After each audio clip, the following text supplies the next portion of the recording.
शिक्षकों का जो आंदोलन है, सरकार को हर हालत में इस संवादहीनता को तोड़ना चाहिए और एक सौहार्दपूर्ण माहौल में तमाम शिक्षक संगठनों को बुलाकर वार्ता करनी चाहिए।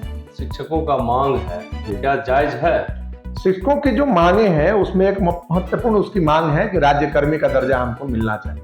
यह बहुत ही जायज मांगे हैं कि हमको राज्यकर्मी का दर्जा देना ही चाहिए, कि शिक्षा मिले सबको एक समान, वेतन मिले सबको एक समान। जो भाजपा की मानसिकता के जो लोग बैठे हुए हैं अभी भी जिलों के अंदर में, वह महागठबंधन के जो कार्यकर्ता हैं उनकी बातों को सुनने के बाद तैयार नहीं है। नमस्कार, मैं हूं रजनीकांत पाठक।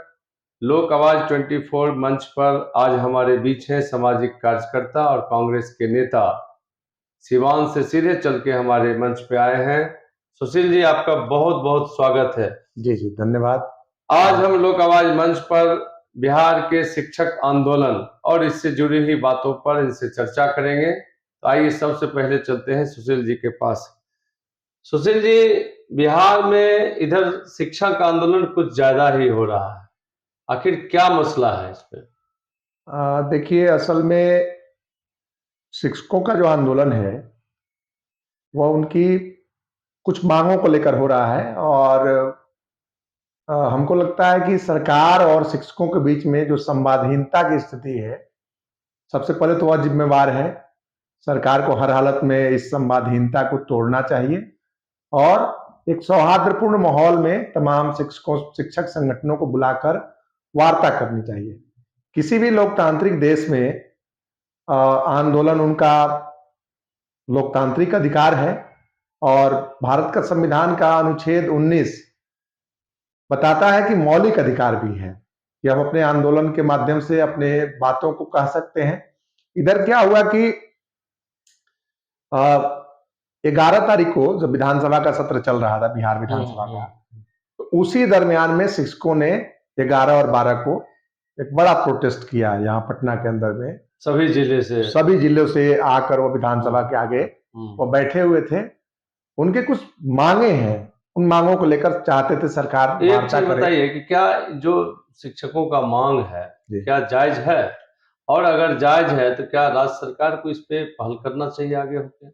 बिल्कुल, सरकार अगर पहल कदमी अगर नहीं लेती है, महागठबंधन की सरकार, तो निश्चित ही इससे आक्रोश शिक्षकों का बढ़ेगा और आने वाले दिनों में हो सकता है कि बीजेपी को कहीं फायदा इस तरह का कुछ मिल सकता है। बीजेपी इस तरह की लगातार कोशिश कर रही है। अब जैसे देखिए 13 तारीख को जिस तरीके से उसने पटना की सड़कों पर तांडव मचाया और इस सवाल को लेकर वह लगातार वह दूसरे तौर पर उठाने की उसने कोशिश की और निश्चित ही इसका एक बहुत गंभीर खामियाजा भुगतना पड़ सकता है। शिक्षकों की जो मांगे हैं उस दिन की हमारी जानकारी है। इसमें तो सरकार ने कहा है कि ये सत्र के बाद हम लोग सभी शिक्षक, देखिए यही अपने आप में कितनी त्रासदपूर्ण स्थिति है कि हमारे उप मुख्यमंत्री महोदय का बयान आता है कि हम शिक्षकों से वार्ता करेंगे मानसून सत्र की समाप्ति के बाद, और दूसरी तरफ जो शिक्षा विभाग के अपर मुख्य सचिव हैं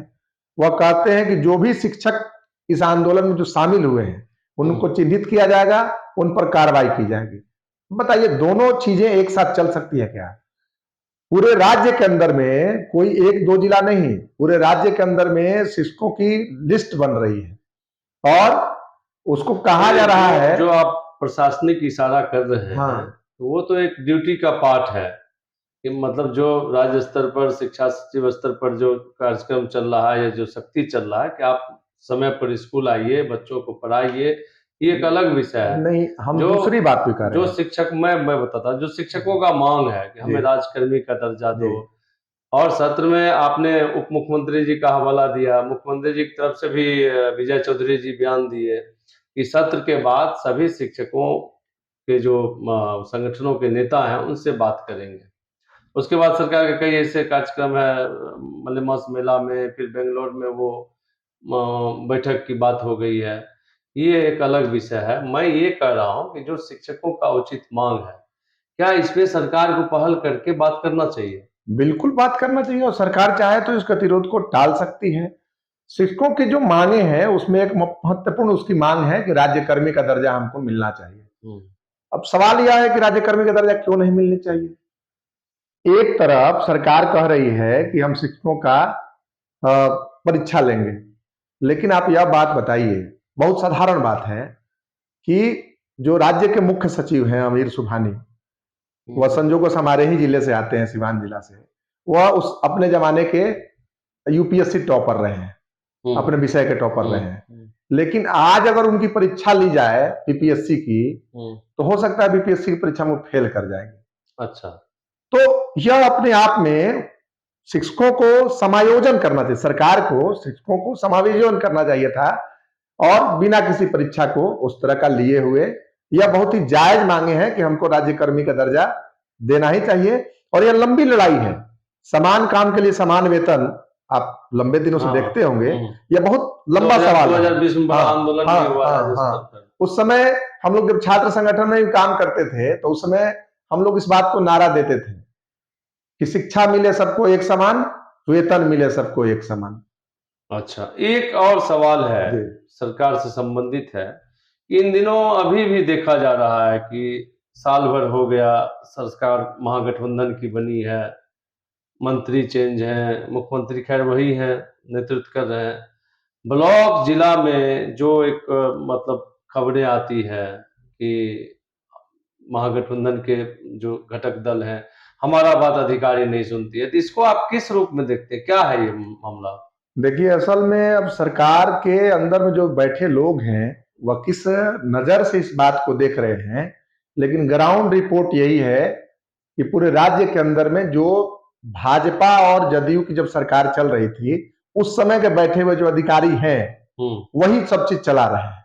अच्छा, लगभग चाहे जिलों के अंदर में स्थिति है, चाहे ब्लॉक के अंदर में स्थिति हो। हालांकि बीडीओ और सीईओ का कुछ ट्रांसफर हुआ है, कुछ और विभागों में कुछ ट्रांसफर हुआ है। शिक्षा विभाग में जस की तस स्थिति है, जो जिलाधिकारी हैं, जो पुलिस में बैठे हुए लोग हैं, वे सारे लोग उसी तरह के हैं। तो निश्चित ही जो भाजपा की मानसिकता के जो लोग बैठे हुए हैं अभी भी जिलों के अंदर में, वह महागठबंधन के जो कार्यकर्ता हैं उनकी बातों को सुनने के बाद तैयार नहीं है। मतलब जन समस्या है उसको नजरअंदाज लगातार कर रहे हैं। और इसका आने वाले दिनों में अगर सरकार तत्काल इसको संज्ञान में नहीं लेती है, तो आने वाले दिनों में सरकार को बहुत बड़ा नुकसान होगा। उसमें आप यह समझिए कि पूरे राज्य के अंदर में जो हालचाल बना हुआ है, वो बहुत विचित्र हाल बना हुआ है। कोई पदाधिकारी किसी सामाजिक कार्यकर्ता की बात को सुनने को तैयार नहीं है। तो थाना का भी यही है। हाँ, वही, चाहे थाना हो, चाहे ब्लॉक हो, चाहे जिला के अंदर में हो, चाहे डीजीपी का कार्यालय हो, चाहे मुख्यमंत्री का जनता दरबार हो, हर जगह लोग दौड़ते दौड़ते परेशान होने के लिए परेशान हो रहे हैं, और उसकी बातों को सुनने को कोई तैयार नहीं है। निश्चित ही यह जो तमाम वैसे पदाधिकारी हैं जो महागठबंधन की सरकार को बदनाम कर रहे हैं, और वह चाहते हैं किसी न किसी तौर पर बीजेपी बैक दरवाजे से आ जाए, या निश्चित तौर पर सरकार को चेत जाने का समय है। चलिए, बहुत बहुत धन्यवाद सुशील जी। ये थे हमारे सुशील जी, और सुशील जी सिवान से आते हैं। बहुत सारे ऐसे मसले थे जिसपे इनसे पूछा जा सकता था, क्योंकि ये गपशप का एक निर्धारित समय है, और लोक आवाज के 24 मंच पर गपशप में ऐसे ही किसी न किसी नए शख्सियत के साथ हम लोग बातचीत करेंगे। आपको यह विषय कैसा लगा, इसके लिए जरूर अपनी प्रतिक्रिया दें, और अगर वीडियो पसंद आए तो अपने सभी मित्रों के साथ शेयर भी करें और कमेंट भी करें। बहुत बहुत धन्यवाद सुशील जी, आपका भी बहुत बहुत धन्यवाद। जी, बहुत बहुत धन्यवाद।